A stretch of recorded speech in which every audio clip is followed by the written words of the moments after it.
Майкл Джей Уайт туралы 10 дерек.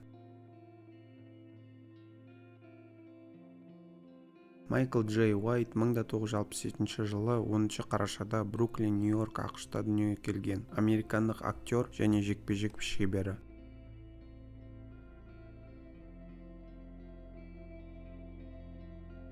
Ол 1997 жылы Spawn блокбастерінде басты рөлді сомдаған кезде супер қаһарманды сомдаған алғашқы афроамерикалық болды.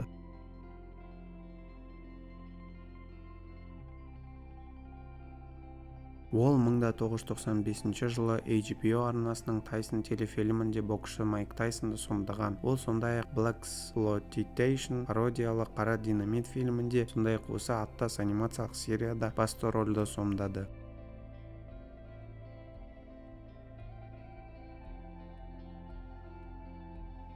Уайт 9 түрлі стильдегі жекпе-жек шебері: Шотокан, Годзюрю. Ол үшін ол гёдзю каратэ техникасын қайрауды үйренген шебер Эдди Моралестан оқыды. Таэквондо, кобудо, танг судо, ушу, джуджутсу, киокушин және бокс. Киокушин каратэге ерекше назар аудара отырып, оның стилі көптеген әртүрлі жекпе-жек түрлерінің аспектілерін қамтиды.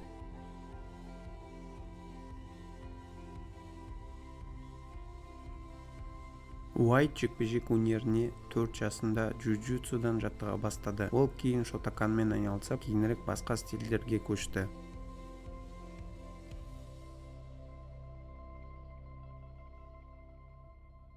Уайт киокушинкай каратэ, годзюрю каратэ, шотокан каратэ, таэквондо, танг судо, кобудо және ушу бойынша 7 заңды қара белбеу иегері.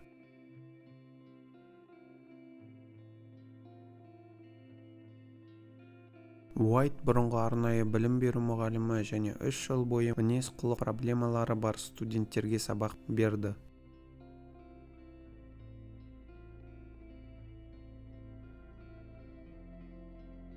Ол 1982 жылы Коннектикут штатындағы Бриджпорт қаласындағы орталық орта мектепті бітірген.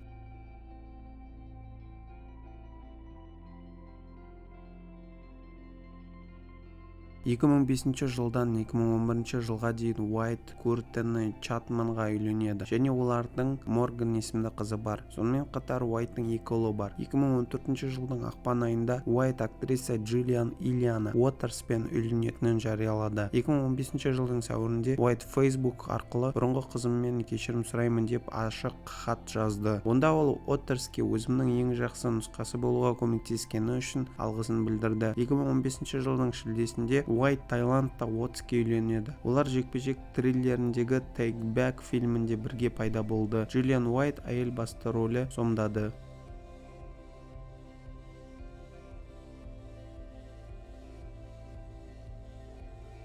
Бойы 1,85 метр.